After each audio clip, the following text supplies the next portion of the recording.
So hari ni kita nak tengok kita punya tajuk pembahagian sel. Tajuk kita dah masuk kepada proses pembahagian sel. So kita nak tengok ni sekejap. Tukar lagi.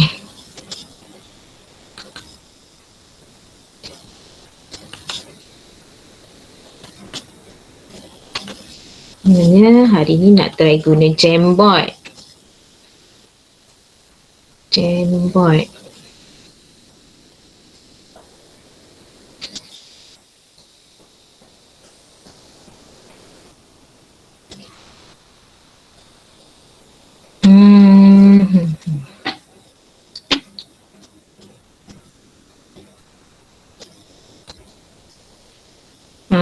Okay. So berkaitan dengan tajuk pembahagian sel ni, cikgu nak tunjukkan tentang dua jenis haiwan. Okay, dua jenis haiwan. Kita ada starfish kat sini. So tapak Sulaiman kan. So dia starfish ni dia berkeupayaan. Kalau kita potong dia berkeupayaan untuk regenerate semula bahagian lengan dia yang hilang tu, yang dipotong tu. Okay, kalau sama juga dengan cicak ni. Okay. So cicak ni apa kaitan dia? Siapa tahu? Ekor dia. Regenerate ekor. Nah, dia boleh regenerate ekor dia yang putus. Kan? Okay, so yang ni selalu kita boleh tengok lah.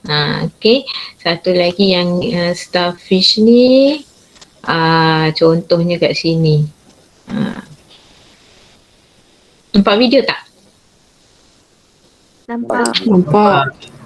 Nampak tu. Dia tadi kalau kita tengok bahagian awalnya, dia dah potong dua ni. Lepas tu, proses tu berlaku tapi lambat lah. Proses dia menjana semula bahagian badan dia tu. Okay, so ini ialah contoh apa? Contoh apa ni? Mitosis. Contoh mitosis, contoh pembahagian sel yang berlaku yang di persekitaran kita yang berlaku pada organisma. Okay. So kita nak pergi kepada standard pembelajaran. Apa yang kita nak tengok? Yang pertama sekali, dia ada 6.1 dengan 6.2 hari ni. Okay, untuk yang 6.1 standard pembelajarannya, yang pertama kita nak belajar tentang karyokinesis dan juga perkataan cytokinesis. Okay. Dan yang kedua kita kita akan memerihalkan apa dia maksud haploid, perkataan-perkataan baru lah, istilah-istilah yang baru, haploid, diploid, kromatin, kromosom homolog, kromosom paternal dan kromosom maternal. Okay, so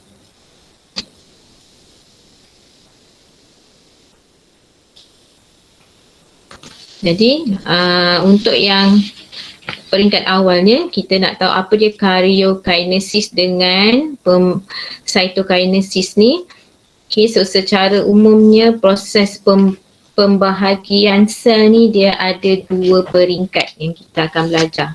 Okay, dua peringkat di mana sel tu dia akan, kita tahu sel dia ada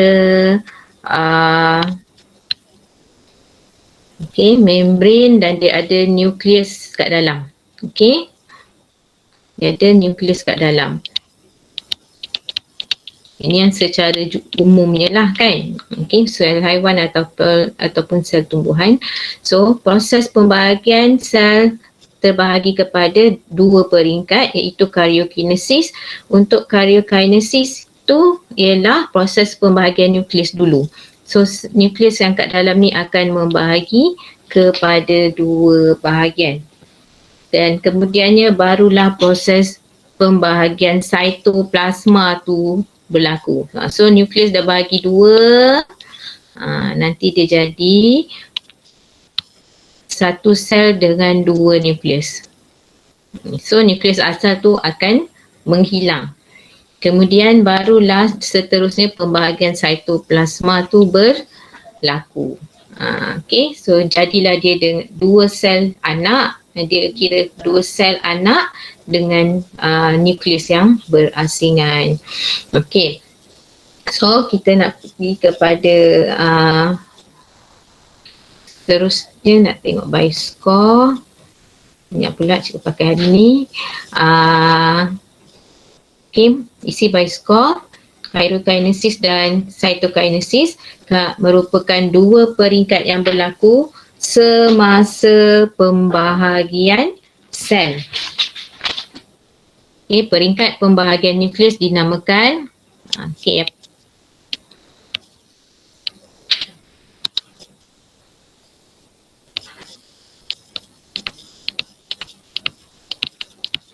dinamakan karyokinesis.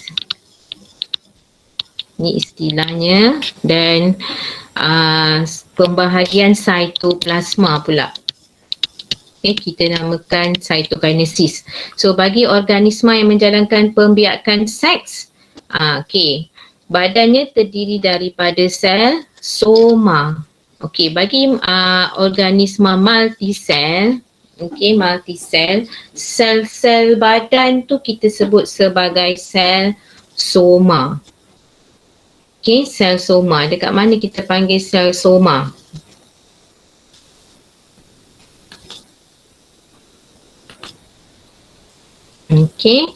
Sel soma tu contohnya sel, kita ada sel rambut, kita ada sel kulit kan, kita ada sel pipi, kita ada. Cikgu. Yep. Kenapa tak ada orang nak masuk. Ya.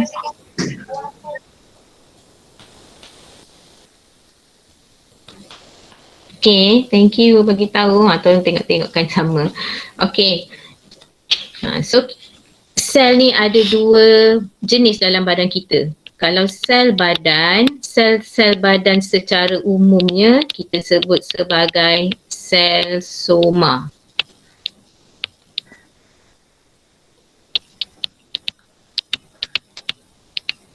Secara umumnya kita sebut sebagai sel soma. Apa sahaja sel-sel badan kita, sel rambut ke kan. So sifat sel soma ni, dia mempunyai, setiap sel tu dia ada nukleus, dan setiap nukleus tu dia akan mempunyai 46 kromosom. 46 kromosom, dan kita sebut sebagai diploid. Istilah bagi 46 kromosom tu ialah diploid.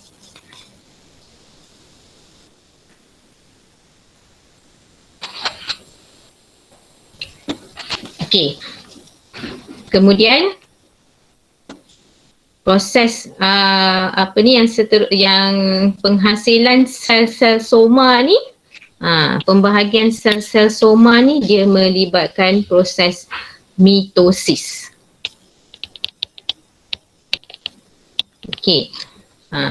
Tapi kita ada lagi satu jenis pembahagian sel. Pembahagian sel yang kedua ni ialah meiosis. Meiosis ni dia berlaku pada satu bahagian sahaja dekat badan kita. Pada satu bahagian sahaja, iaitu di bahagian organ pembiakan. Jadi kalau lelaki, organ pembiakan dia ialah testis. So sel-sel dalam testis ni akan mengalami meiosis. Meiosis dan menghasilkan gamet kan. So gamet ni ialah sel yang terhasil daripada proses meiosis. Manakala kalau perempuan, kita tahu dia menghasilkan ovum. So ovum ni dihasilkan dekat dalam ovari. So di ovari berlaku proses meiosis juga. Dan menghasilkan ovum. Macam tu. Okey, boleh faham? Cikgu, Yap. untuk sel meiosis ada ke selain daripada sperma dengan ovum? Okey, tak ada. Meiosis ni hanya melibatkan proses penghasilan sperma dan juga ovum sahaja. Tak ada di tempat lain dah. Okey.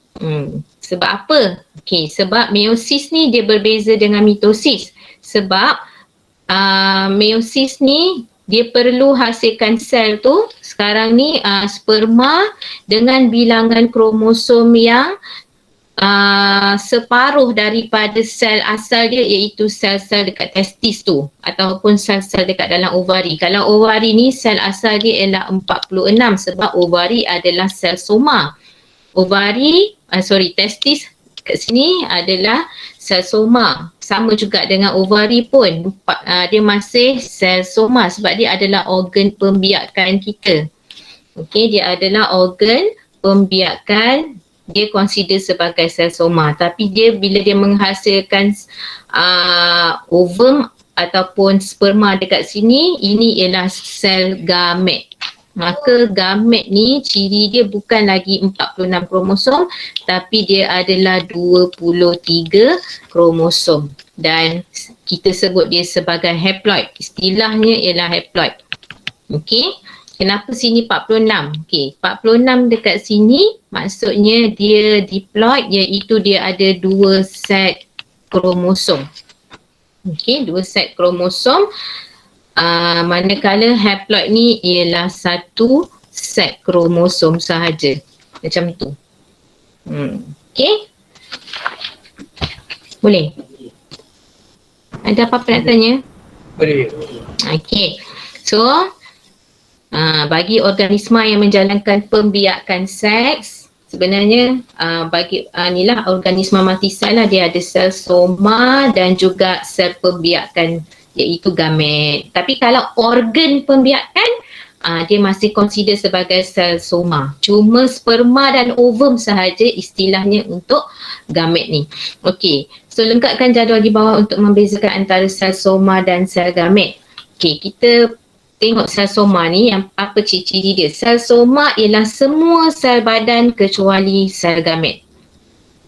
Manakala sel gamet ni sebenarnya adalah sel pembiakan.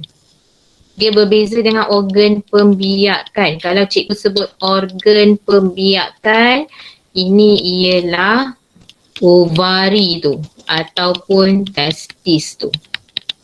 Tapi sel pembiakan ni sperma dan ovum. Tolong bezakan ya. Okey, untuk sel soma dia terhasil melalui proses apa tadi? Okey, mitosis. Manakala sel gamet adalah sel yang terhasil melalui proses meiosis. Tengok ejaan dia ya. Okey, mengandungi bilangan kromosom yang diploid bagi sel soma, iaitu setiap selnya mengandungi 2 set kromosom ataupun 2N.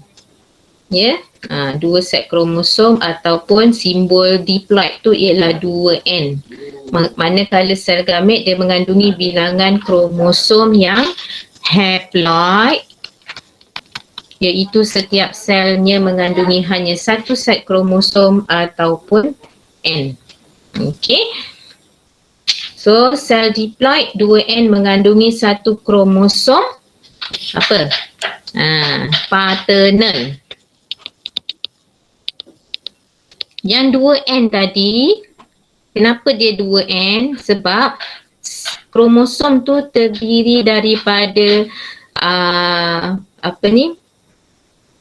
2N tu terdiri daripada 2 set, di mana satu setnya istilahnya ialah paternal, iaitu berasal daripada induk jantan. Maksudnya kalau kita berasal daripada ayah kita, satu set kromosom tu kita dapat daripada ayah kita. Sebab tu kita ada sikit-sikit kopi ciri-ciri ayah kita. Macam tu kan. Dan satu set kromosom maternal berasal daripada induk betina. Ada juga setengah tu kita mempunyai ciri-ciri ibu kita. So dua set kromosom tu berasal daripada satu set ibu dan satu set ayah. Okey, yang ibu kita panggil maternal, istilah dia. Maternal, perkataan maternal ni kan biasa kita dengar. Kalau ayah paternal. Okey, pasangan kromosom paternal dan kromosom maternal dikenali sebagai kromosom homolog. Okey, kerana mempunyai ciri dan struktur yang sama. Okey, nanti cikgu explain apabila kromosom berbentuk menyerupai bebenang halus yang panjang, ia dinamakan kromatin. Okey, apakah semua ini?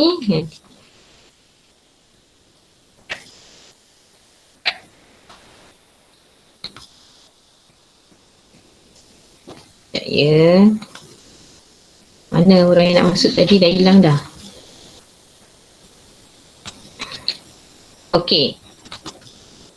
Ni kromosom. Okey, awak tengok sini satu gambar. Ni ayah, ini ibu. Kan? So ayah dengan ibu ni mempunyai anak dia. So dalam proses pembiakan kita tahu ayah akan menghasilkan sperma dengan ciri-ciri dia tadi 23 kromosom. Okey, sperma akan membawa 23 kromosom iaitu haploid. Okey. Manakala ibu juga menghasilkan ovum iaitu 23 kromosom pun haploid juga. Okey. So proses persenyawaan berlaku. Proses persenyawaan berlaku, maka dia akan dua kromosom ataupun dua nukleus daripada sperma dan ovum ni dia akan bergabung. Proses persenyawaan maksudnya nukleus tu bercantum dan menghasilkan satu nukleus dengan 46 kromosom. Kromosom tadi akan bergabung. So terhasillah zygote ataupun anak dengan 46 kromosom. Barulah anak yang terhasil tu mempunyai kromosom yang normal balik semula, sebab manusia bilangan kromosom normal dia 46. Okey, so dekat situlah reason kenapa meiosis tu berlaku. Meiosis ni dia nak separuhkan bilangan kromosom dalam sperma dan ovum tu. Kalau tak berlaku meiosis tapi berlaku mitosis, maksudnya kat sini 46, kat sini pun 46, sperma 46, ovum pun 46, apa jadi pada anak dia? Anak dia dapat berapa? Berapa kromosom? 92. Kalau tambah 46 ni dah jadi 92. Ni tak tahulah spesies apa, dinosaur ke apa, ni bukan manusia dah. Kan? So ini tidak normal. Jadi dekat gamet sahaja meiosis tu berlaku sebab dia nak separuhkan bilangan kromosom tu supaya jadi 23 sebagai persediaan untuk persenyawaan berlaku. Dengan lagi 23, maka anak dia barulah keluar normal 46. Okey. Kemudian sebab tu kita kata ada kromosom paternal dan maternal. 46 anak ni dia ada dua set. Satu set ialah paternal. Paternal yang 23 sinilah. Maternal yang 23 daripada ibu. Okey. Dan anak ni akan bawa set kromosom. Ibu dan anak tu diturunkan ayah tu diturunkan kepada anak. So ciri-ciri diturunkan kepada anak. Dan rupa dia macam ni lebih kurang. Ni 46 kromosom. Okey, 46 kromosom. Mana satu paternal maternal? Sebenarnya bila dah susun macam ni kita panggil kita panggil dia sebagai karyotik. So yang sini ialah paternal, satu ni paternal, ni maternal. Ni paternal, ni maternal. Ni paternal, ini maternal. So, kromosom yang disusun secara bersebelahan ni, ini bukan dalam sel kita. Dalam sel kita dia tak tersusun macam ni. Ini yang saintis dah buat kajian, dia susun, dia dapati setiap kromosom daripada ayah dan daripada ibu tu dia ada pasangan dia.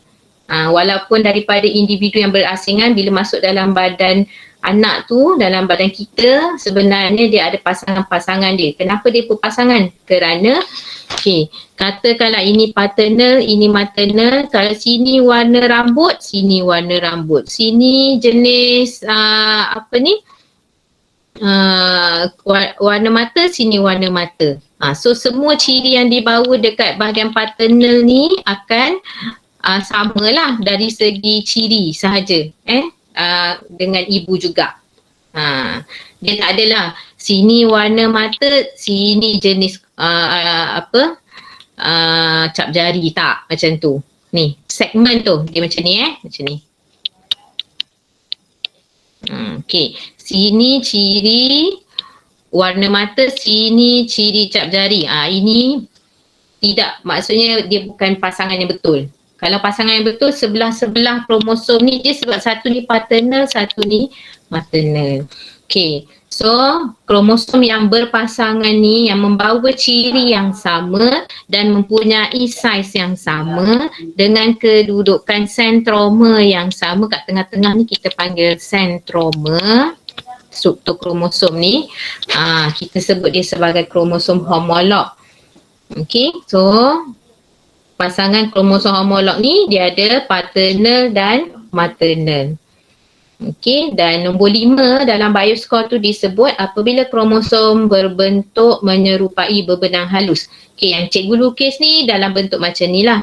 Tapi sebenarnya kromosom ni dia boleh berubah-ubah bentuk dia ikut stage hidup dia. Yang tu yang kita nak belajar nanti, kita hidup sel.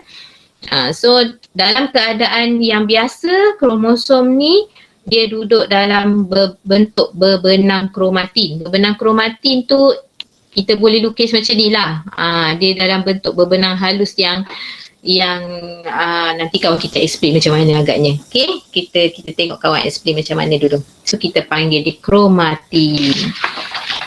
Okay, next. Muka surat seterusnya. Okay, yang ini yang cikgu explain tadi.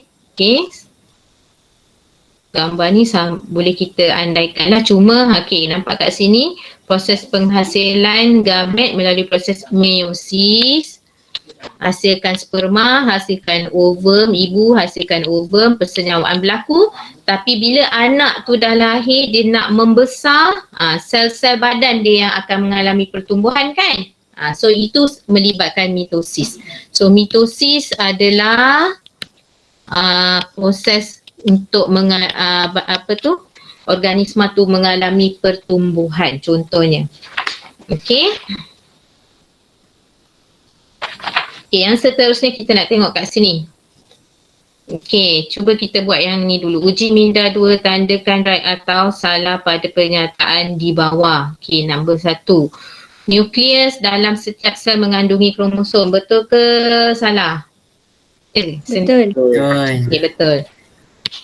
Okey, bilangan kromosom setiap sel soma adalah sentiasa tetap dan sama bagi sesuatu spesies organisma. Tak. Betul. Sebab ini sel soma tu dia sentiasa samalah, sentiasa 46 macam tu bagi setiap sesuatu spesies organisma. Maksudnya spesies yang sama akan mempunyai bilangan kromosom yang sama. Okey? So ini betul. Boleh lebih cikgu? Macam lebih 1 ke, kurang 1 ke? Okey, itu kita belajar juga tapi itu consider tak normal. Yang ini ayat ni untuk keadaan yang normal. Kalau ada lebih 1, ada kurang 1 tu berlaku juga tapi kita consider itu tak normal. Okey? Setiap sel soma mengandungi 2 set kromosom dalam keadaan diploid. satu set berasal daripada ibu manakala satu set lagi berasal daripada bapa. Betul ke tak? Betul. Okey. Betul. Setiap satu sel gamet manusia terdiri daripada 23 pasang kromosom yang disusun secara berpasangan. 2N sama dengan 46. Betul ke salah? Salah. Kat mana salahnya? Betul. Sel gamet. Patutnya Ah. sel jamak. Okey, sel gamet ni. Okey, sel gamet ni terdiri daripada 23 pasang. 23 pasang ialah berapa? 46. Salah lah. Kalau gamet tu dia tulis 23 kromosom saja, tak ada perkataan pasang ni, betul. Tapi sebab ada 23 pasang, macam kita katalah sepasang kasut, ada berapa kasut? Ada 2 kan? So kena kali 2. Okay, so ini salah Pasangan kromosom ini disebut kromosom homolog. Okey, pasangan kromosom disebut kromosom homolog. Setiap kromosom dari setiap pasang kromosom homolog mengandungi struktur yang sama. Betul ke salah? Kalau pasangan Betul. pasangan kromosom disebut sebagai kromosom homolog tu betul. Yang kromosom berpasangan tadi. Kemudian setiap kromosom tu daripada setiap pasangan tu dia akan mempunyai saiz yang sama. Awak highlight ni the saiz dia mesti sama, dia punya struktur dia sama. Kalau kecil ke atas ni, bawah dia besar. Pasangan dia pun macam tu, kecil ke atas, sentroma dia ke atas ni. Bawah dia panjang kan. So itu kita panggil homolog. Okay. Ada yang macam tu. Okey, sel soma mengandungi hanya satu set kromosom atau hanya satu ahli daripada setiap pasangan kromosom homolog. Sel soma satu set, betul ke tak? Tak.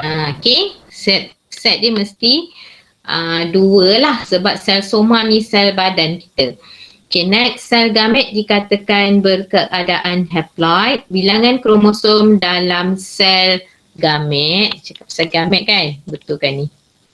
Okay, bilangan kromosom dalam sel gamet manusia ialah 23 kromosom. Betul ke salah? Betul. Okay, so dah faham dah kan, dah boleh faham dah untuk 6.1 ni. Okay, so kita pergi kepada 6.2. Okay, 6.2 iaitu bahagian seterusnya kita sel dan mitosis. Okay, yang ini apa yang kita nak belajar, apa yang perlu kita capai dalam standard pembelajaran kita. Yang pertama ialah memerihalkan fasa dalam kita sel. Nanti awak dah habis tadi, awak check kat sini. Okay, dah faham ke belum? Kalau tak faham masa tu nanti awak mungkin next time nak ni balik, awak tengok bolehlah buat revision bahagian ni kan. Mana yang tak tik lagi. Okay, memerihalkan fasa dalam kita sel, interfasa, fasa G1, fasa S, fasa G2, mitosis dan cytokinesis. Okay, yang kedua, kita nak susun peringkat mitosis mengikut urutan. Okay, kemudian berkomunikasi tentang struktur sel dalam setiap peringkat mitosis dan cytokinesis melalui lukisan berlabel. Hari ni cikgu rasa tak sampai cytokinesis lah. Okay, yang keempat dan kelima ni pun hari ni kita tak buat. Okay, so kita tengok apa yang kita nak belajar hari ni dulu sahaja. Okay, so fasa dalam kita sel ni, okay, kita sel merujuk kepada turutan kejadian yang melibatkan penggandaan DNA.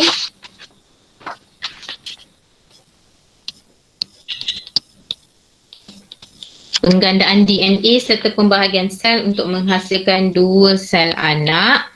Ia terdiri daripada interfasa dan fasa mitosis. Kita isi ni dulu. Ataupun fasa M.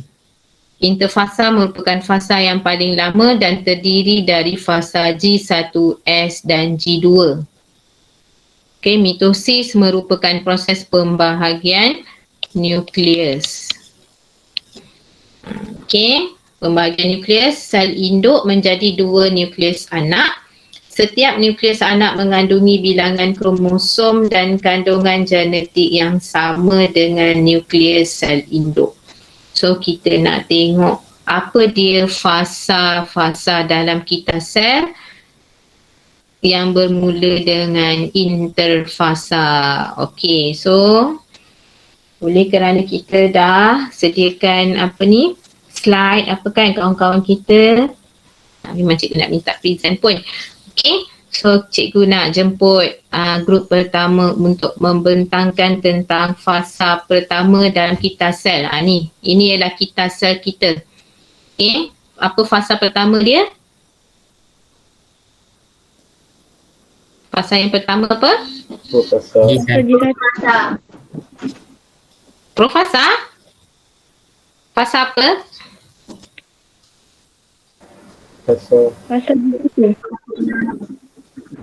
Ni. Dia start dekat sini. Nombor 1. G1. Okay. G1. Ni kita sel. Ini ialah fasa G1. Apa kita dengar kawan kita ni dulu? Okay. Cikgu dah stop sharing kat sini. Okay. Grup yang pertama. Siapa dia? Saya. Okay. Boleh ada sharing kan? Boleh buat sharing kan? Siapa tu? Muaz. Okay. Cikgu nak kena terangkan ikut flow dekat bioscore ke ataupun terang dulu baru jawab bioscore? Apa yang awak dah plan? Cikgu tak nak kacau plan awak. Okay, Bismillahirrahmanirrahim. Assalamualaikum warahmatullahi wabarakatuh. Grup kami akan membentangkan tentang interfasa, iaitu fasa G1 dengan fasa S. Okay. Dekat apa maksud fasa G1? Fasa G1 ni dalam bahasa Inggeris dia first gap phase. Dia kenapa dinamakan sebagai first gap phase? Sebab dia di antara fasa M dengan fasa S. So dia dikatakan sebagai gap. Dia jadi macam pembahagi. Lepas tu kalau nak ingat lagi dekat nama ni dia dinamakan juga sebagai dia kalau nak ingat ialah growth. Sebab dekat dalam first gate phase ni sel akan membesar dan organel di dalam sel akan duplicate except nucleus dan DNA dekat dalam dia. Okay. Lepas tu protein yang untuk kegunaan kita sel akan disintesis. Lepas tu nukleus akan kelihatan besar.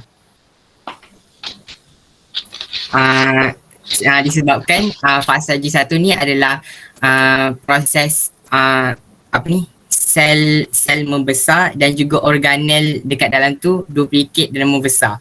Dan kromosom juga dalam bentuk kromatin. Okey, kromatin ni adalah membenang dia sebenarnya kromosom tapi dalam bentuk berbenang. Itu je. Tapi dekat dalam fasa first gate phase ni adalah kadar metabolisme sel ni adalah tinggi. Okey. Untuk fasa S, S ni maksudnya sintesis. Okey, kita tengok dulu. Setiap kromosom mengganda menjadi 2 kromatik yang dikenali sebagai kromatik kembar. Macam mana? Okey, dekat dalam fasa S ni kita yang utamanya kita duplicate DNA sel.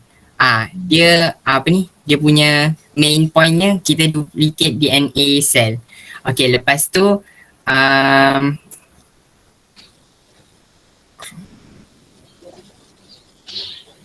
lepas tu kromosom ni akan menjadi dua kromatik yang seiras, dikenali sebagai kromatik kembar. Yang ni kan dekat macam mana? Dekat dalam dekat tepi nukleus tu ada centrosome.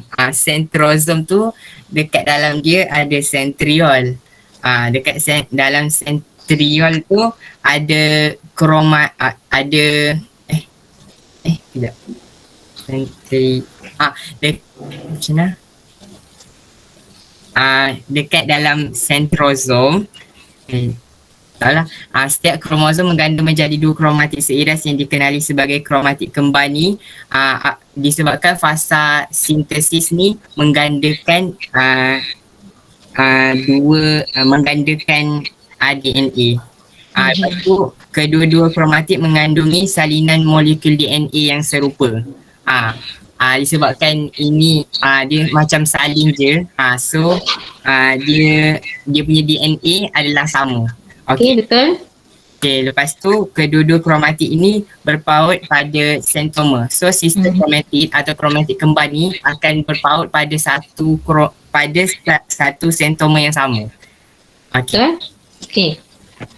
Okey, kalau kita tengok dekat biospore, muka surat 101, kita isi yang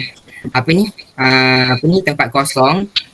Untuk fasa G1, first gate phase, saiz sel bertambah dengan nukleus besar atau nukleus membesar, dan kromosom berbentuk berbenang, iaitu kromosom berbentuk benang ni adalah kromatin.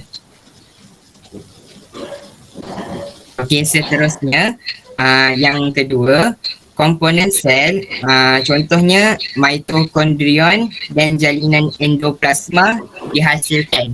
Dihasilkan ni maksudnya dia diduplicate. Dia macam mana duplicate? Dia salin. Macam salin. Dia duplicate lah. Replikasi. Gila.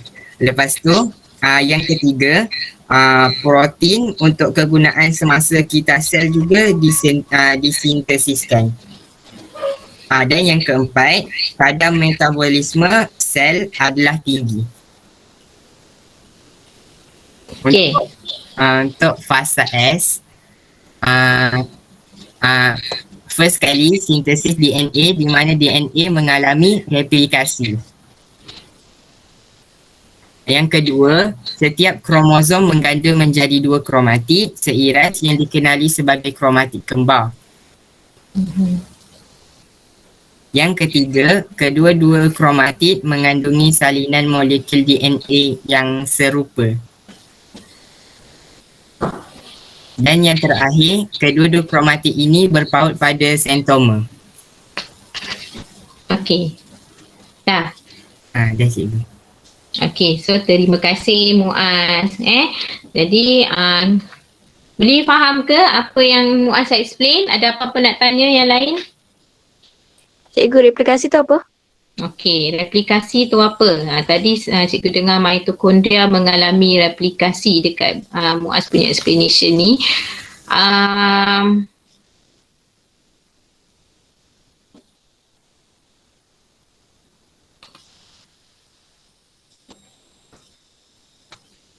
Okey, nampak kan slide cikgu kan?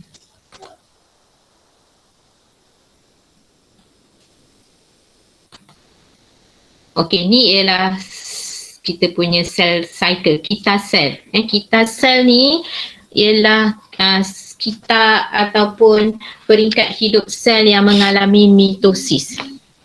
Mitosis sebab sel tu dia daripada satu, nanti dia akan, sel yang sama akan membahagi jadi dua sel anak. Okay, nanti dua sel anak ni membahagi lagi jadi 4 sel anak macam tu. Okay, so bermula daripada proses pembahagian sel yang pertama ni membentuk dua sel anak yang baru. Okay, macam baby baru lahir lah.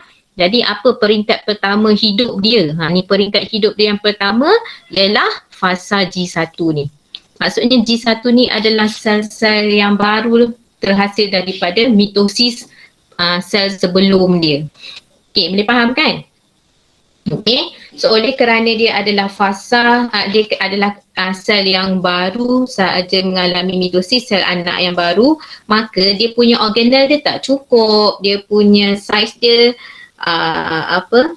kecil. Jadi sel dia mengalami perubahan lah, sel anak tu mengalami perubahan dari segi saiz yang bertambah, nukleus dia semakin membesar dan kemudian dia hasilkan organel-organel yang baru. So itu adalah point untuk awak explain fasa G1. Dia menghasilkan komponen sel yang baru, contohnya yang disebut dalam buku tu mitokondria. Okay, dia sintesiskan protein-protein yang perlu digunakan dalam sel tu. So pada waktu tu kita sebut kadar metabolisme dia tinggi. Okay, itu untuk fasa G1. Kemudian dia masuk pula fasa kedua dia. Maksudnya macam kanak-kanak, mula-mula baby, lepas kan bayi, lepas tu dia mengalami pembesaran pertumbuhan, dia jadi kanak-kanak kan. So macam itulah juga. Okay, so dia sel ni mengalami perubahan kepada fasa yang seterusnya bila organel semua dia dah cukup. Ya. Skrin tak nampak. Cikgu dah sharing dah. Nampak. Kena pin. Boleh? Cikgu dah share dah. Yang lain okey kan? Okey. So bila masuk fasa yang kedua, kita masuk yang kedua ialah fasa S. S ni ialah sintesis. S ni stand for sintesis, fasa sintesis. Okey, apa yang dia sintesis? Okey. Dia akan sintesiskan DNA dia. Okey, sebab dalam fasa peringkat kita panggil interfasa, tiga-tiga ni interfasa kromosom berada dalam keadaan yang berbenang halus yang tak boleh dilihat. Kalau letak bawah mikroskop cahaya kita tak boleh nampak bentuk kromosom ni. Dia dalam bentuk kromatin. Peringkat hidup kromosom pun ada juga. Kita panggil kromatin. Okay, so berbenang yang halus ni panjang kan, dia ada satu sentroma kat tengah-tengah. Dia duduk dalam keadaan yang berselerak lah kat dalam nukleus tu. So bila masuk fasa S, satu berbenang yang panjang ni dia akan mengalami replikasi. So itu dia replikasi. Replikasi di mana satu berbenang ni akan replicate lagi satu sebelah dia yang melekat pada sentroma yang sama. Satu lagi kat bawah tu. So maksudnya apa sahaja DNA yang ada kat sebelah sini akan sama dengan DNA yang sebelah sini. Ini ialah proses replikasi.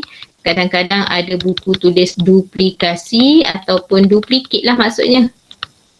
Iaitu kita katakan di mana dalam fasa ni dia mengalami sintesis DNA, iaitu DNA mengalami replikasi dan kromosom ni mengganda menjadi dua kromatid. Tadi satu kromatid je sebelah sini, sekarang ni dia ada dua kromatid, dua kromatid, TID. Kalau yang ni TIN, kromatin tu berbenang halus.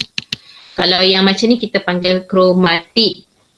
Dan kromatid ni kita panggil kromatid yang seiras atau kromatid kembar. Okey, boleh? Dan berpaut pada satu sentroma yang sama. Okey, cikgu harap presentation taklah jangan lama-lama sangat.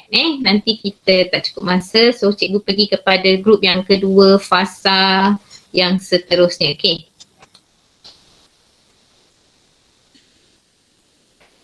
Siapa? Saya cikgu. Okey, boleh Nampak share. Sekejap. Alia Nisrina. Tak, Amira yang present, saya sharekan slide. Okey, thank you.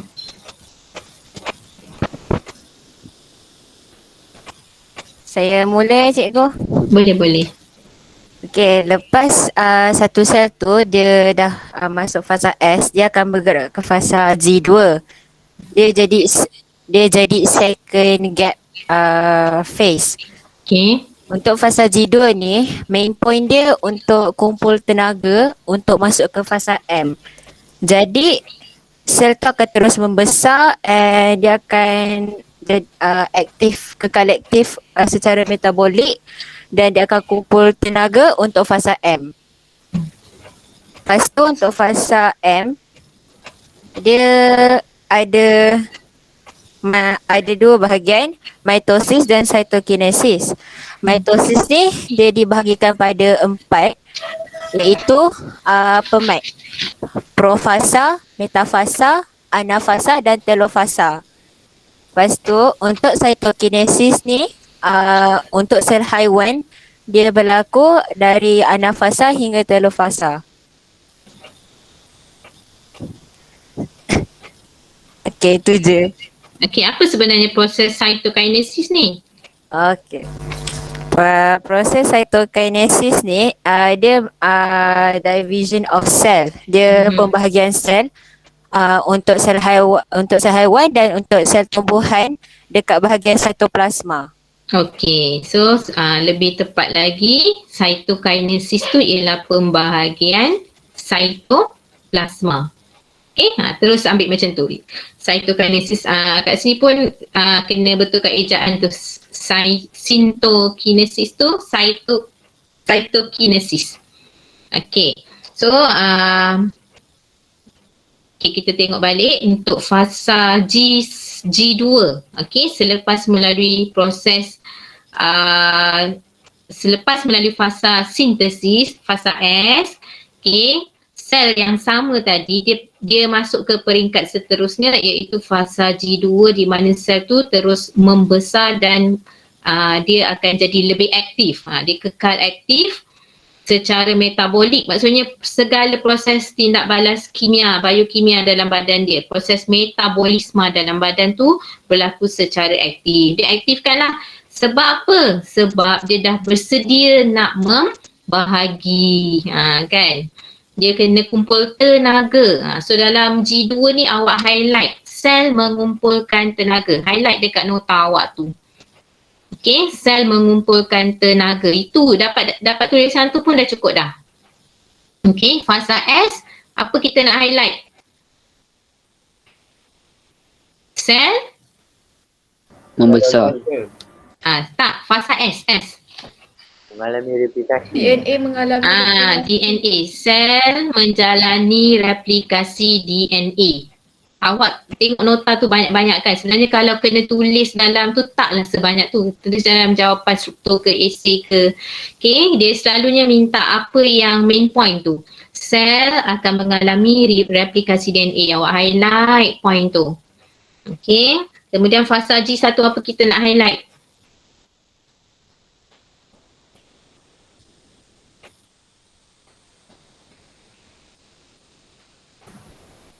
Apa yang penting kat dalam tu? Sel Sel bertambah. bertambah. Sel lagi lebih kepada organel. Sel tu komponen sel tu maksudnya awak tulis kat atas organel sel tu dihasilkan. Okey, komponen sel tu dihasilkan. Okey, lepas tu pergi kepada fasa M, tukarkan slide tolong. Fasa M, okey, dia masuklah pula dia dah bersedia nak membahagi tadi. Sekarang ni ialah masuk proses pembahagian dia, iaitu dia nak membahagi nukleus dulu. Jadi mitosis tu awak tulis, itu ialah pembahagian nukleus. Okey, tulis dekat buku Bioscore, mitosis itu ialah pembahagian nukleus. So tadi ada dia sebut PubMed ataupun PubMed kan, cikgu pakai PubMed. PubMed tu profasa, metafasa, anafasa dan telofasa, ni pembahagian nukleus yang akan kita terangkan nanti. Lepas tu habis saja nukleus membahagi, inilah yang karyokinesis tadi. Barulah pergi cytokinesis, pembahagian cytoplasma. Jadi gambar ni nampak ke? tak share agaknya. Tak boleh. Gambar yang dekat cytokinesis tu ialah gambar, bukan gambar cytokinesis tu, gambar fasa mitosis juga. Okey, so pergi kepada peringkat mitosis yang pertama. Cepat. Okey, terima kasih slide yang cantik. Okey. So kita pergi pada mitosis.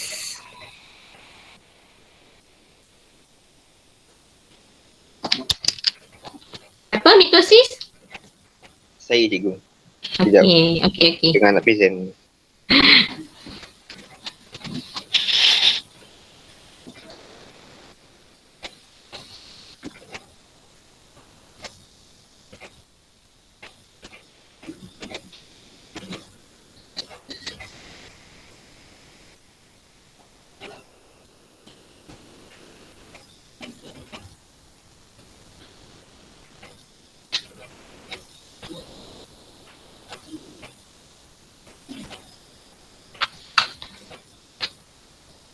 Dengar tak cikgu?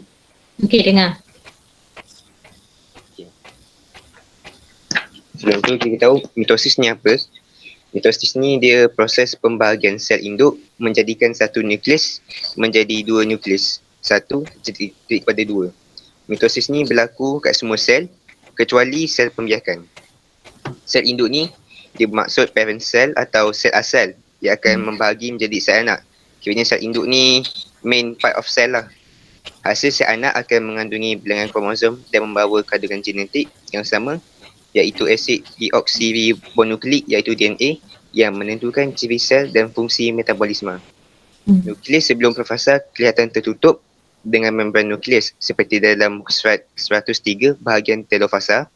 Pada fasa pertama, kromosom memendek dan menebal bagi membentuk menjadi kromatik kembar yang terikat pada sentroma. Dia tengah-tengah tu dia ada sentroma, dia terikat kat situ. Membran nukleus terurai, nukleus menghilang dan sentriol yang berada di luar nukleus berpindah ke kutub yang bertentangan dan gentian gelendung mula terbentuk. Kromatin ditarik gentian gelendung dan beralih ke metafasa. Itu sahaja. Okey.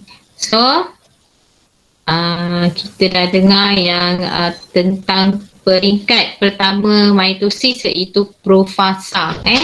Pak Mat tu bermula dengan profasa. So dalam peringkat profasa ni kena setiap peringkat. Okey. Cara kita nak ingat ataupun cara kita nak jawab soalan nanti, biasanya soalan akan tanya tentang perlakuan kromosom.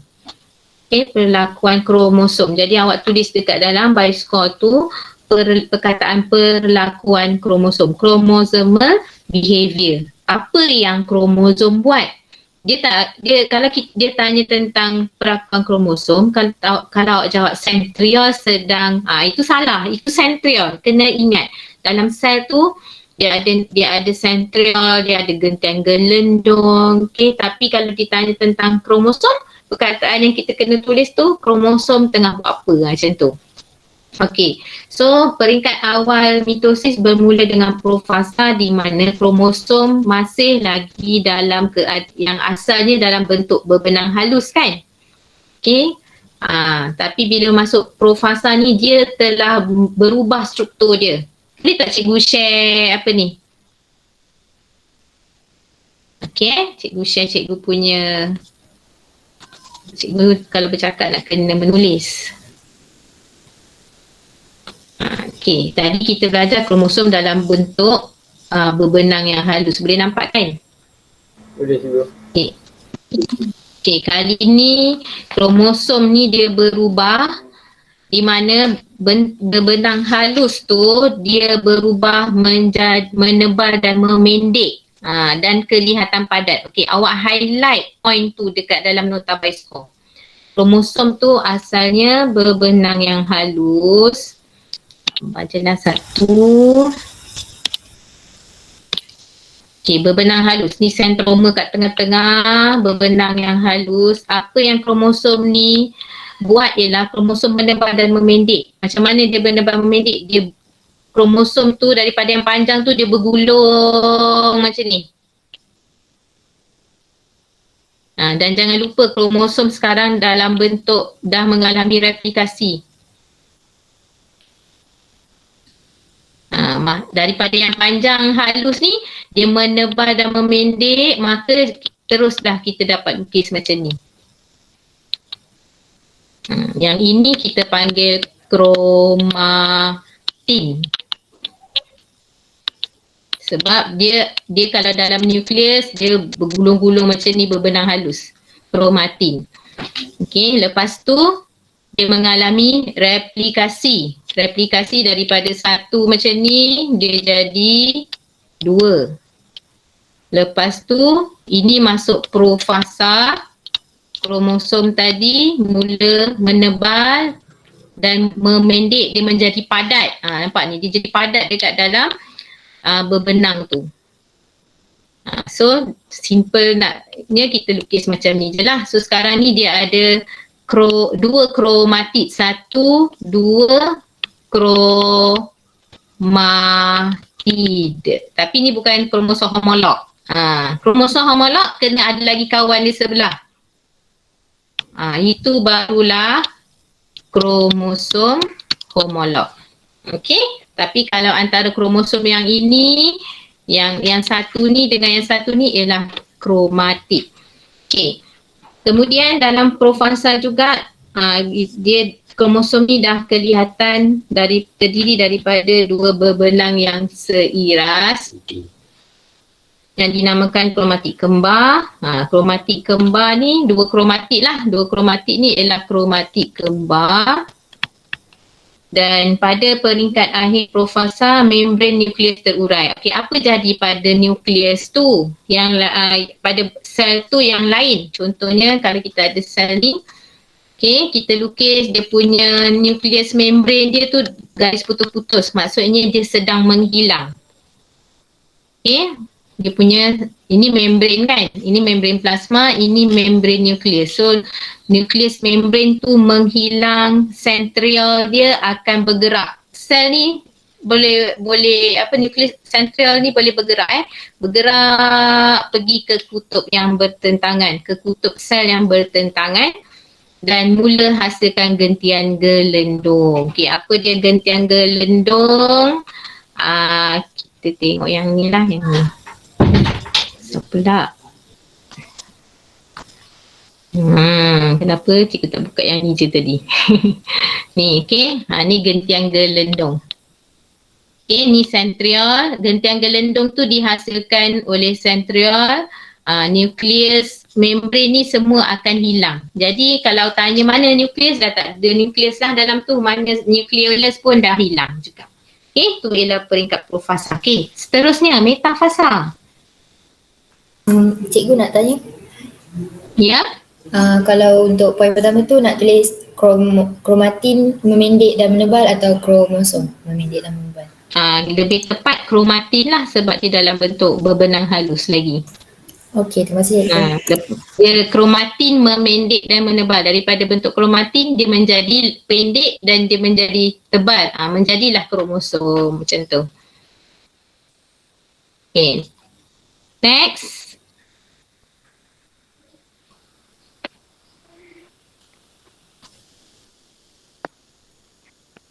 Profasa, kita tengok metafasa pula. Cikgu tutup berarti kongsi cikgu. Oh ya. Sorry.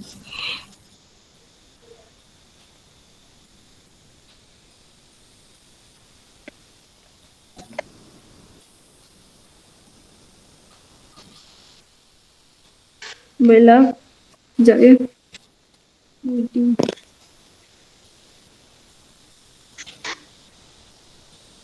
Nampak ke? Nampak.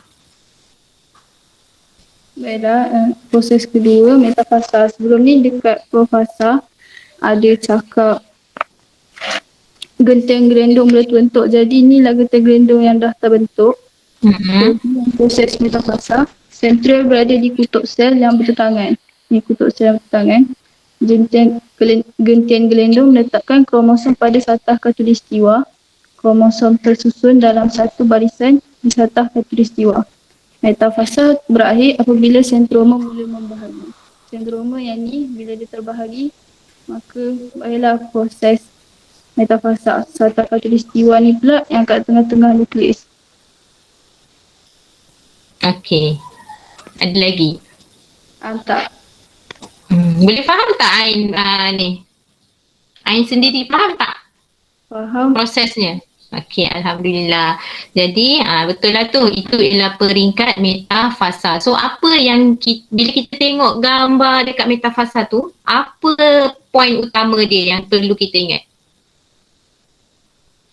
Macam mana kita nak kenal tu metafasa? Menyusun di tengah. Apa yang menyusun? Kromosom. Kromosom. Kromatik Betul? kembar. Kromatik kembar tadi pun betul juga. Okay. So kita tengok yang apa ni.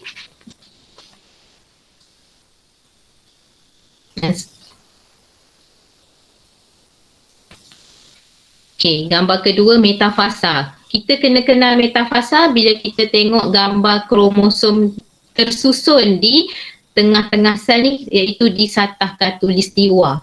Satah ni tak wujud pun, tapi memang kromosom tu, dia punya sentroma dia tu akan tersusun dekat tengah-tengah. Dia punya kromosom ni akan follow sentroma tu. Faham tak? Kromosom tu akan ikut sentroma tu. Macam kita main layang-layang. Okay, macam kita main layang-layang, gentian gelendong dia ikat kat tengah-tengah, tali layang-layang ikut kat tengah-tengah tu, tapi yang belakang ni akan ikut macam ni lah, dia macam ribbon dia tu, macam tu. Okay, so dalam fasa metafasa, okay, dah isi dah kan, bioskop centriole berada di kutub sel yang bertentangan. Ya ni, centriole tu dah sampai dekat ujung, tadi dia bergerak kan, sekarang ni dah sampai dekat kutub sel. Gentian gelendong menarik kromosom pada sentroma. Centriole ni yang hasilkan gentian gelendong. Ni, gentian gelendong tu dihasilkan oleh centriole. Gentian gelendong tu akan memanjang ikat pada sentroma.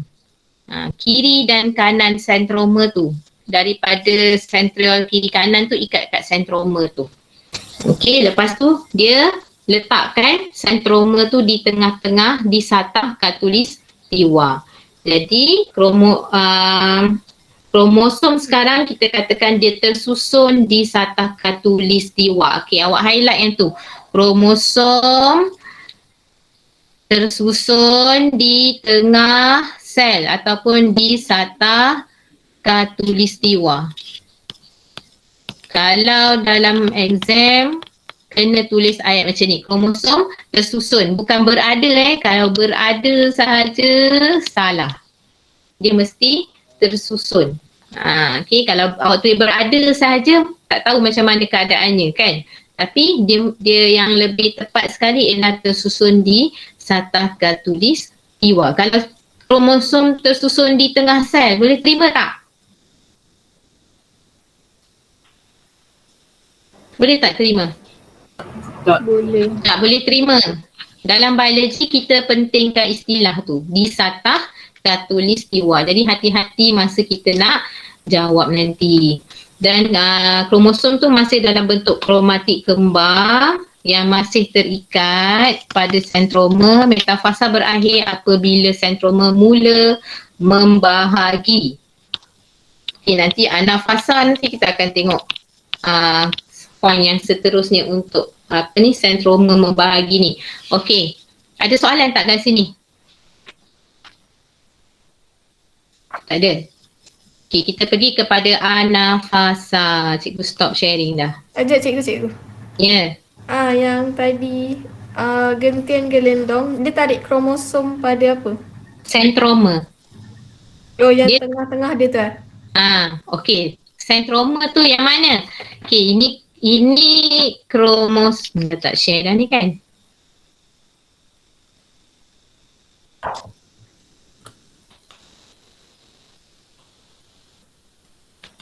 Sentroma yang mana?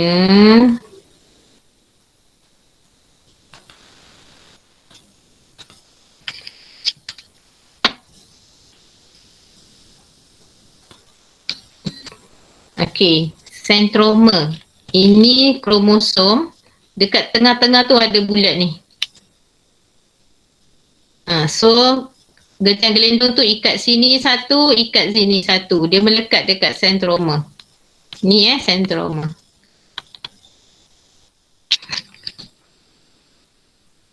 Okay. Next group.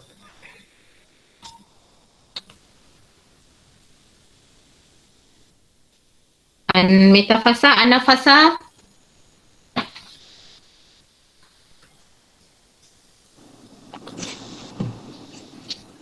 Boleh saya jawab? Ada cikgu. Ada. Ada.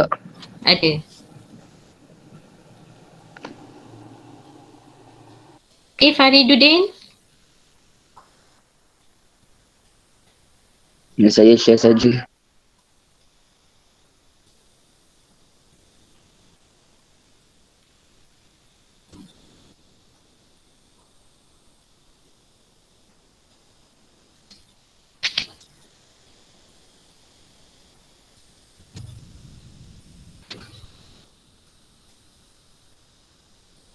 Siapa yang present? Fariduddin.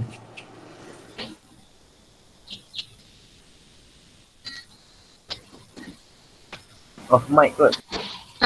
Patutlah. Tak dengar. Fariduddin tak dengar. Oh tak, saya share cikgu. Siapa yang akan explain? Saya cikgu, Muhammad Amir Ashraf.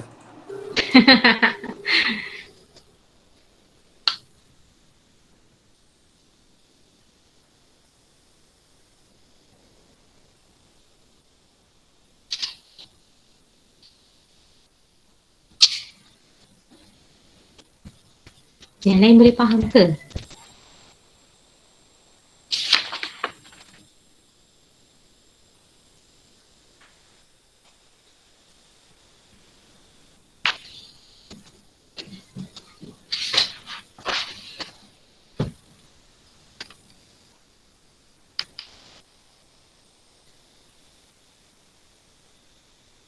Amir? Siapa Amir?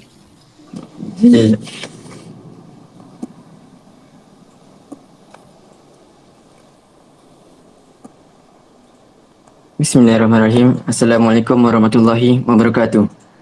Kumpulan kami akan membentangkan tentang pembahagian sel meiosis bagi peringkat anafasa. Dalam pembahagian sel dibagi kepada dua peringkat, iaitu pembahagian nukleus dan pembahagian sitoplasma. Terdapat dua jenis pembahagian bagi nukleus, iaitu mitosis dan meiosis. Bagi mitosis, terdapat 4 peringkat, iaitu profasa, metafasa, anafasa dan telofasa. Saya akan teruskan dengan penerangan anafasa. Okay. Anafasa berlaku apabila sentroma membahagi dua dan kromatik kembar berpisah. Untuk pengetahuan, kromatik kembar berpisah dikenali sebagai kromosom anak. Seterusnya, gentian gelendong memendek, mengecut dan kromatik kembar tertarik ke kutub sel yang bertentangan. Dan akhir sekali, anafasa berakhir apabila kromatik sampai di kutub sel. Sekian, terima kasih. Okay. So itu untuk peringkat anafasa. Terima kasih Amir dan Fariduddin. Okay. So ada apa-apa nak tanya? Kawan-kawan ada apa-apa nak tanya? Untuk anafasa. Boleh faham tak explanation?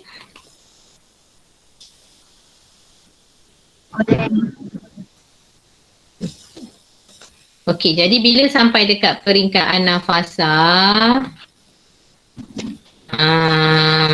kromosom ni, okey, dia sekarang ditarik ke kutub yang bertentangan. Jadi kalau kita tengok gambar tu, okey, sekarang ni awak kena tahu cara nak lukis kromosom tu ditarik. Cara nak lukis dia. Okey, sentral kat sini dengan dekat sini. Okey, hasilkan gentian gelendong kan? kromosom asalnya kat tengah-tengah macam ni kan. Okey, bila dalam peringkat anafasa, gentian gelendong ni dia akan mengecut. Mengecut means memendek. Di shorten. Di shorten dia akan tarik ke kiri dan ke kanan gentian gelendong tu. Kromosom tu. So dia tarik sampailah sentroma ni pecah membahagi dua. Bila sentroma dah membahagi dua, okey, separuh sentroma tu akan bawa kromatik yang sebelah sini lah. Dia bawa kromatik yang sebelah sini, sentroma ditarik, ni yang cikgu kata macam main layang-layang tu. Bila dia tarik sentroma, yang layang-layang kat belakang tu ikut belakang. Kromatik tu ikut belakang. So nak lukis kalau kromosom ditarik ke sebelah kiri, kena lukis macam ni. Jangan awak lukis layang-layang pergi dulu. Sentroma kat sini. Ini salah. Okey, boleh faham ke tak boleh faham? Boleh. Penting penting sebab ada je soalan yang minta kita lukis. Kalau yang macam gini gambar dia, awak maksudnya dia pergi mana? Dia pergi sini. Kromosom tu ditarik ke sebelah kanan ni. Jadi kena lukis kalau yang bergerak ke sini ni, ke sebelah kanan ni, maksudnya dia tarik sentroma, kromosom ikut belakang. Tarik sentroma, kromosom ikut belakang. Macam tu. Okey, boleh faham tak? Okey, itu ialah peringkat anafasa dan kita highlight. Apa poin anafasa yang kita kena highlight?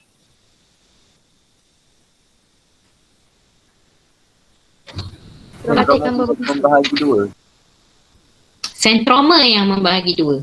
Sentroma tu membahagi dua, kita highlight kromatik kembar berpisah.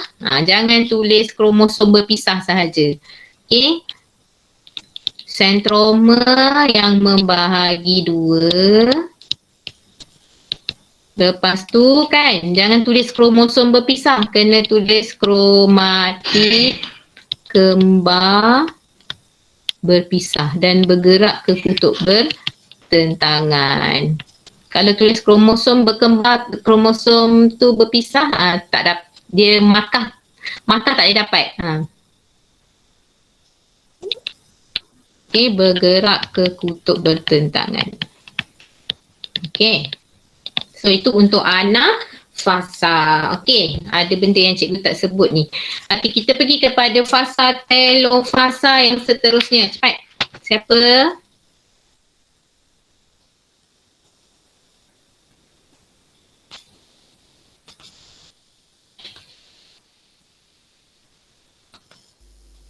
Boleh nampak ke? Cikgu belum nampak lagi.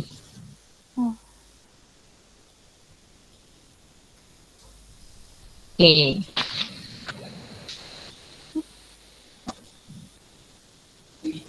Tak keluar lagi.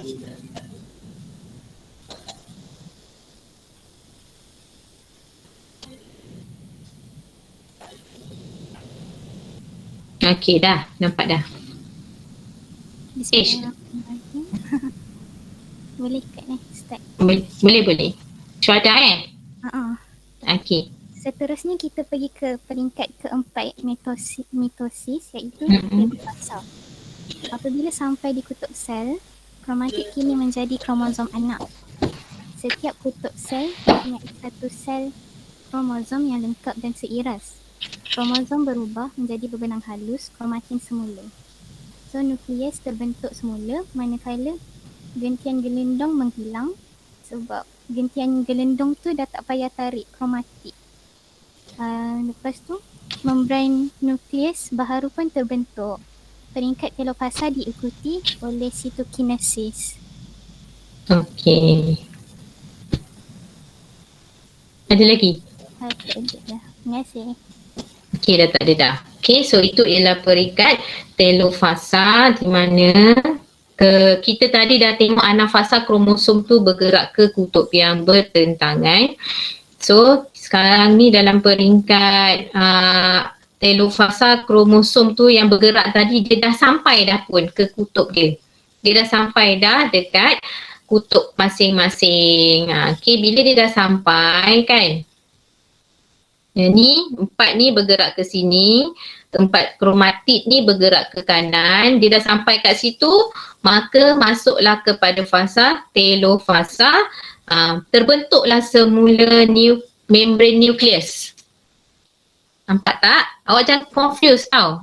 Ini ialah membran plasma, ini ialah membran nukleus. Masa kita lukis kat atas ni, tak ada dah membran nukleus tu. Sebab apa?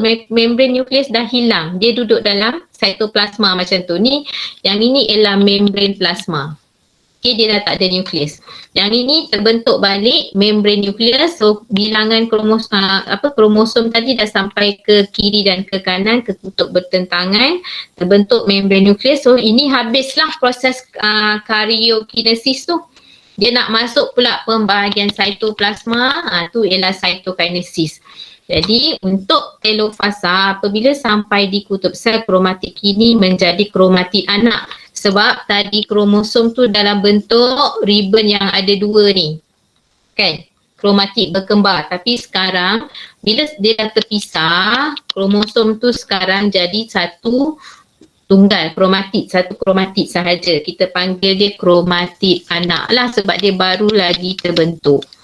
Okay, setiap kutub sel mempunyai satu set kromosom yang lengkap. Lengkap. Kenapa lengkap? Apa maksud lengkap? Tengok Asal dia ada berapa kromosom? Cuba bagi tahu cikgu ni, ada berapa kromosom? 4. 4. Okay, cara nak kira kromosom, jangan kira dia punya ni 1, ni 2. Tak. Jangan kira macam tu. Kira sentromer dia. Kalau macam ni 1, macam ni pun 1 juga. Kira sentromer dia. Ada 1 sentromer sini, 2, 3, 4 lah kromosom. So sekarang ni kita andaikan kita tak tahu ni haiwan apa. Dia 2N sebab ini ini sel soma. Proses mitosis berlaku dalam sel soma sahaja kan. Sel badan apa, haiwan jenis apa kita tak tahulah. Tapi bilangan kromosom dia ialah 2N sama dengan 4. Kalau manusia kat sini 2N sama dengan 46. Dalam ni ada 46 kromosom.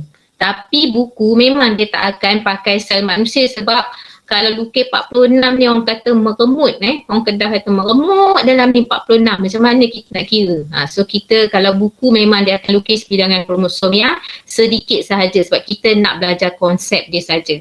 Okay, so 2N sama dengan 4. Sekarang ni berapa kromosom dalam fasa metafasa? 4 juga. 4 juga. Okay, 1, 2, 3, 4. So konsep mitosis, kalau sel soma dia 4, bilangan kromosom dalam sel anak pun berapa? 4 juga. Okay, dia kena 4 juga. So bila sampai anafasa, sekarang berapa kromosom? 8. Sebab sentromer dia tadi dah 1, 2, 3, 4, 5, 6, 7, 8. Ni 8 tau. Masa anafasa dia dah start membahagi. Tapi bilangan kromosom jadi 8. So sekarang ni bila dah masuk dalam sel anak, 8 tadi dah jadi berapa dalam satu sel anak?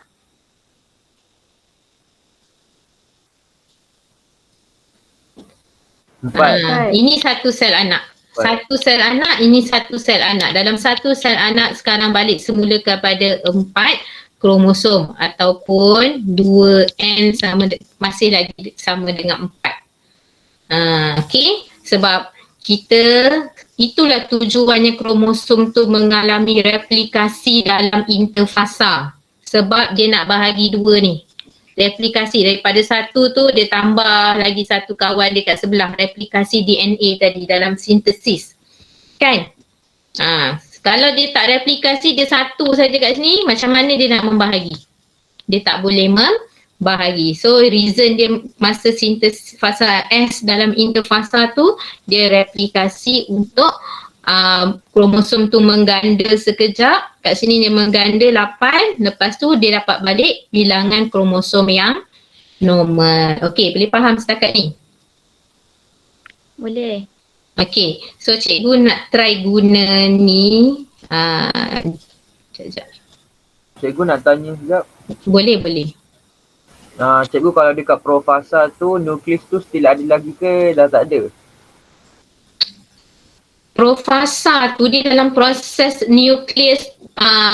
Nukleus ni sebenarnya bila kita sebut nukleus, maksudnya dia ada membran nukleus kat luar tu.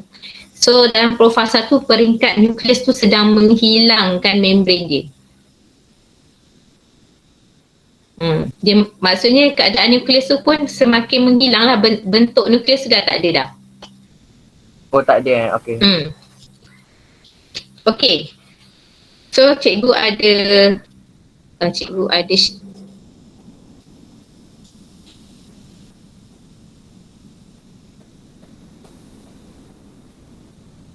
sekejap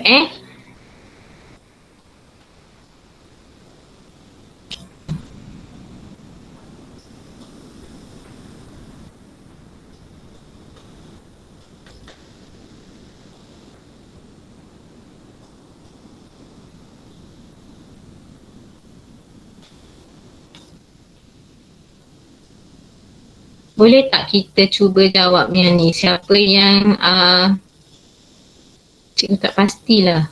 Korang pernah guna tak Jamboard?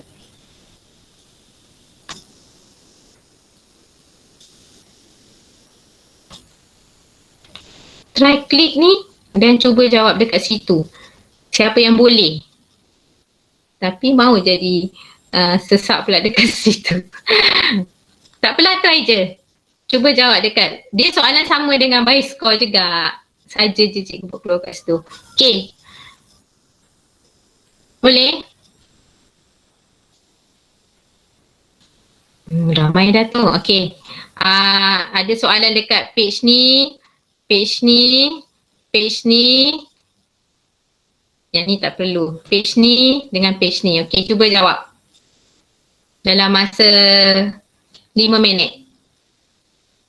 Dapat jawab satu pun kita kongsi-kongsi.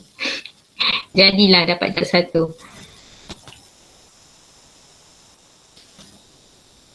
Tulis nama. Dah jawab, tulis nama. Contoh you dah jawab. Tulis nama awak kat tepi ni.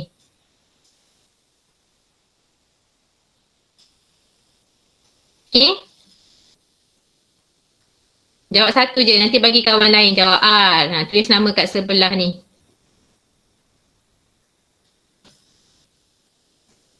Cikgu, wajib siapa yang jawab? Apa dia? Wajib semua orang jawab. Tak wajib. Yang tak dapat masuk, yang tak, sebab memang akan jadi penuh juga. So yang tak dapat tu boleh jawab dalam buku by score.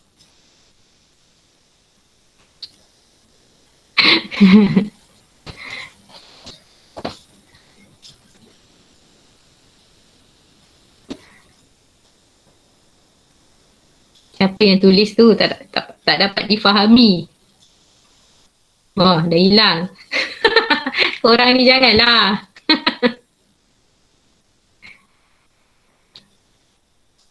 Suapkan balik. Dengan soalan cikgu pun dia jasnya.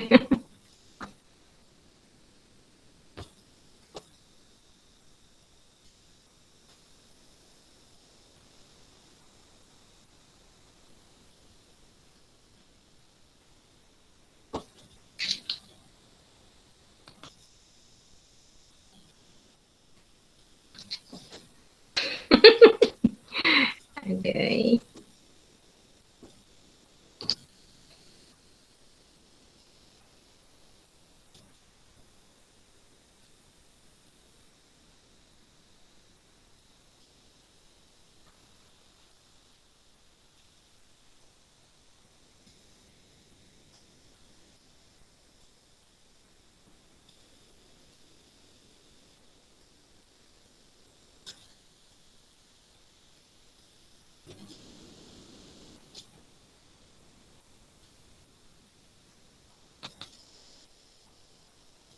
soalan ni tak ada jawapan lagi ni. Semua tak berani jawab.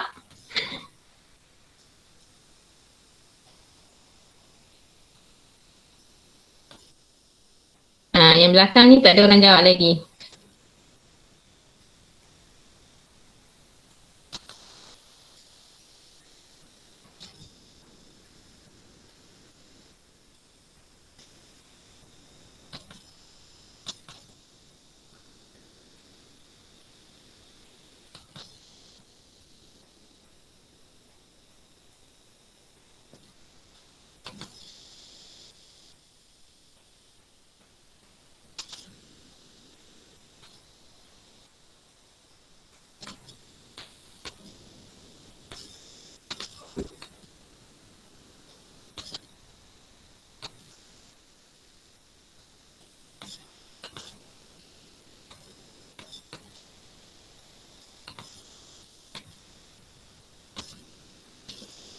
Tak tulis nama lagi, ada yang tak tulis nama. Ni dah jadi tulisan Jepun. Tak dapat nak dipastikan apa dia.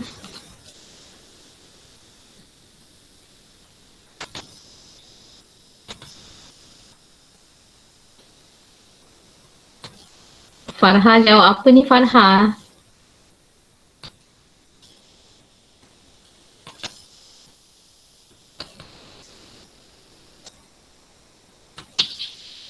Tulis nama yang dah jawab, tulis nama siapa yang jawab Profasa kat sini.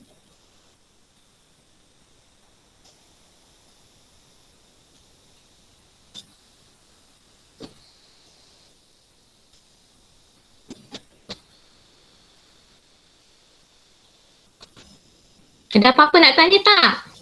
Sambil-sambil.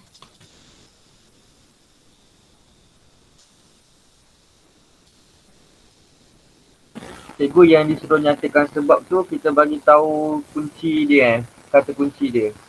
Ya, betul. Nyatakan sebab yang membantu anda mengenal pasti peringkat mitosis ni. Betul ke? Ya cikgu. Tu bagi tahu kata kunci dia.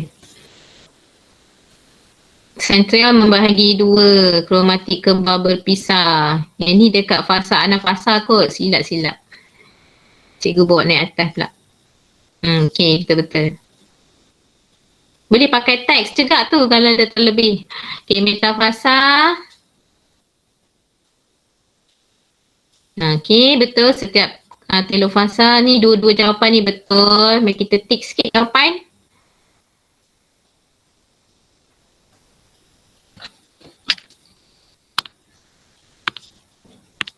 Okay, sambil-sambil tu yang lain-lain pun tengok ni dah 9.30 ni, kesian kat awak.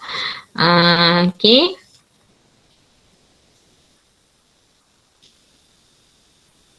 Okay, so darjah 1 menunjukkan pelbagai peringkat dalam mitosis. Lengkapkan susunan. Mungkin sebab ramai yang menulis tu dia dah jadi bertindih-tindih. Okay, nak lengkapkan susunan mengikut turutan peringkat dalam mitosis dengan betul. Peringkat yang pertama ialah peringkat 4. Ni kita consider ialah peringkat profasa. Lepas tu metafasa. Farha jawab nombor 2. Okay, betul Farha. Cikgu tak tahu dah siapa yang jawab tulis tu. Abra jawab peringkat 3 dan seterusnya. Betul. Okay, Tania. Dan yang akhir sekali ialah peringkat 1 ni, siapa yang jawab ni? Okay, Tania. Aslam kot. Ada Aslam tulis nama kat sini. Okay, namakan peringkat dalam proses di atas. Okay. Peringkat 1, telofasa. Okay, betul. Tania, Alia, metafasa, Fitri. No, betul. Peringkat 3, gambar yang ketiga ni anafasa, Mio. Okay, Tania. Okay, yang peringkat yang keempat, metafasa. Peringkat keempat. Profasa ke metafasa ni? Ni. Ini bukan kromosom beratur di sata khatulistiwa. Dia dah start dah peringkat 4. Dekat first kan. Okay, so jawapan dia ialah profasa bukan metafasa profasa. Yang ni betul, yang ni tak betul. Okay, so tahniah kepada yang jawab soalan kat sini. Kita tengok yang kat sini pula. Nyatakan sebab yang membantu anda mengenal pasti peringkat mitosis di bawah. Untuk peringkat metafasa, sentral berada di kutub sel yang bertentangan. Okey, betul. Metafasa, sentral. Okey, sebab kita nak kenal ni, kita kena fokus pada kromosom. Okey, kromosom. Jadi metafasa, ayat yang betulnya kita kena ambil apa? Kromosom tersusun di satah khatulistiwa. Betul kan yang ni Kromosom tersusun di satah khatulistiwa. Anafasa tadi, sentral membahagi dua. Bukan sentral sayang, sentroma. Sentroma yang membahagi dua. Betul kan berbeza tu nanti membawa makna yang berbeza. Sentroma membahagi dua kromatik kembar berpisah. Okey. Kemudian telofasa, setiap kutub mempunyai satu set kromosom yang lengkap dan seiras. Mus'a. Okey, tahniah Mus'a. Dan juga satu lagi kat hujung ni betul lah. Okey. Tak ada nama kat situ. Okey, next ialah jadual menunjukkan perubahan. Peringkat mitosis kan, lengkapkan jadual tu. Yang first ialah profasa, Amsyah, betul. Anafasa, metafasa, telofasa. Dia tak tersusun ikut ni ke? Okey, untuk peringkat profasa, cytoplasma tidak membahagi. Okey. Untuk anafasa, cytoplasma pun tidak membahagi. Cikgu rasa jawapan kat sini bukan membahagi. Anafasa belum membahagi lagi cytoplasma dia. Yang ni salah Tidak membahagi jawapan dia. Semua tidak membahagi kecuali dekat telofasa. Semua cytoplasma tidak membahagi kecuali dekat telofasa. Dia bukan tanya pasal sentral tau. Sentroma. Okay, next kromosom untuk profasa semua tak jawapan kat sini. Okay, gentian gelendong tiada. Gentian gelendong dalam peringkat profasa masih belum terbentuk. Terbentuk dah. Okey, terbentuk dah, betul. Okey, membran nukleus tiada, betul. Ni betul. Okey. Next. Okey, next soalan ni. Ini sebenarnya ialah gambar kita panggil pictomicrograph. Macam tu. Gambar sel sebenar di bawah mikroskop. Okey, jadi kita tengok gambar macam ni bila dia lukis dalam bentuk tu nampak macam ni lah. Okey, so mungkin dalam buku lebih clear agaknya. Untuk yang ini keadaan kromosom tu dalam keadaan berselerak, dalam keadaan kita panggil profasa. So jawapan Awatif ni betul, tahniah Awatif. Lepas tu kalau kromosom dalam keadaan R, dia sedang bergerak ke kutub bertentangan. Bukan duduk kat tengah-tengah. Kalau dia dekat tengah-tengah, metafasa. Sekarang ni dia duduk bergerak ke kutub yang bertentangan. Itu ialah anafasa. Okay, ini anafasa jawapan dia. Untuk P, anafasa. Jelas nampak kat sini kromosom tu sedang bergerak ke kutub bertentangan. Anafasa, betul. Q, telofasa. Nampak? Dua. Ya. Yang R tu, yang hitam tu apa? Kromosomnya. Oh. Okey, Q kita jelas nampak. Dalam satu sel ada dua nukleus. So maksudnya dia dah selesai dalam fasa telofasa. S ialah profasa. T ialah metafasa, V ialah metafasa. Gambar ni cikgu tak dapat nak terangkan jelas, kena tengok buku. Dia tak clear. Okay, so kena tengok macam ni lah. Macam ni. Ni dia dah duduk secara dia dah membentuk, dia dah sampai ke kutub bertentangan. Ni ialah telofasa. Ni boleh kita katakan dia dalam keadaan profasa. Okay. Kalau sel dalam keadaan macam ni maksudnya dia dalam fasa interfasa dia lah. Maksudnya dia tak menjalani pembahagian sel. Kita panggil dia dalam fasa interfasa. Interfasa ni fasa yang lama bagi sel tu. Okay, next. Apa lagi? Soalan ni. Okay, Raja 2.1 menunjukkan fasa W mitosis. Nampak? Kalau baca soalan highlight kan ni. sebab sekarang awak belajar mitosis, nanti bila awak belajar meiosis awak akan confuse. Jadi awak kena fokus betul-betul, highlightkan apa dia keyword soalan tu. Okay, namakan fasa W, profil, siapa yang tulis ni tahniah, tak ada nama. Okay, terangkan satu kelakuan kromosom semasa fasa W. Kromosom menebal dan memendek, dapat dilihat di bawah mikroskop cahaya. Okay, dapat dah markah dia kat sini. Okay, cikgu rasa kat sini ada 2 markah. Menebal dan memendek.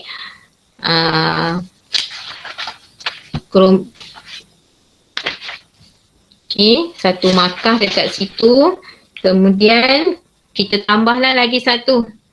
Okay, kromosom tu terdiri daripada kromatik kembar. Tambah lagi 1 untuk dapat point. Kromosom terdiri daripada kromatik kembar.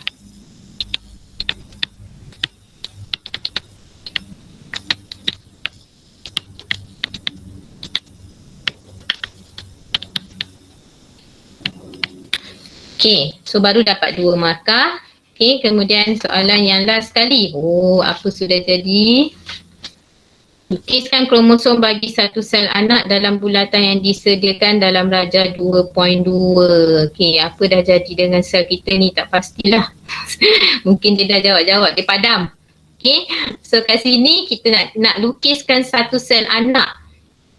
Satu sel anak dalam bulatan ni berdasarkan kepada sel ni. Sel anak kepada dia ni. So kalau sel anak, kita kena tahu berapa bilangan kromosom dalam sel induk dulu. Berapa kromosom kat dalam ni? Ada 6. 6 kita kira sentroma. 1, 2, 3, 4, 5, 6. So sebenarnya dia 2N sama dengan 6. Okay.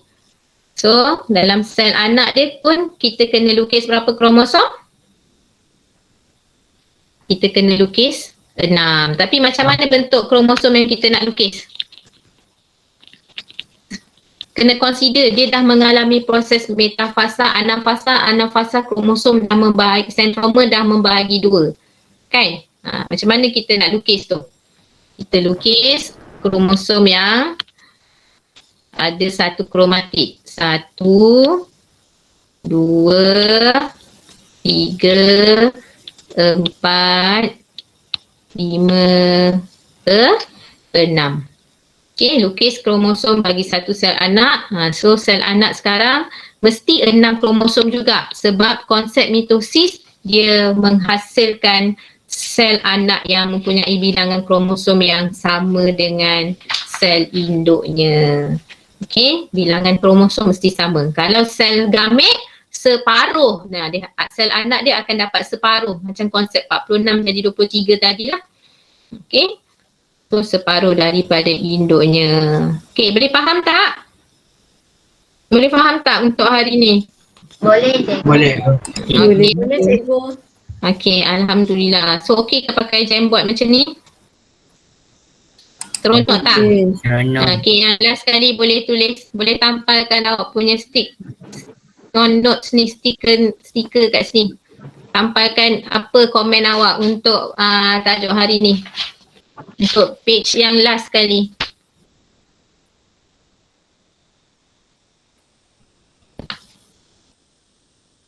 Hari ni faham 100% ke? Faham sikit ke? Kena present attention ke tak? Tulislah apa-apa yang awak nak tulis kat cikgu hari ni. Lukisan saya kena padam. Allahu Akbar, sian.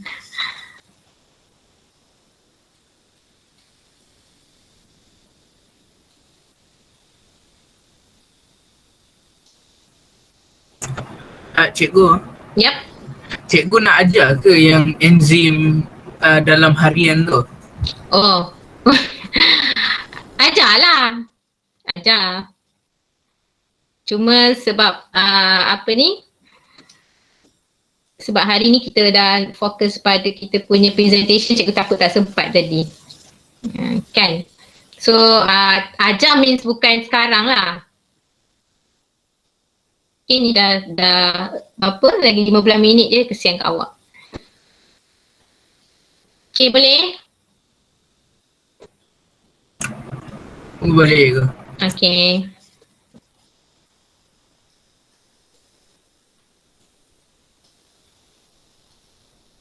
Okay, so bagi yang nak apa ni?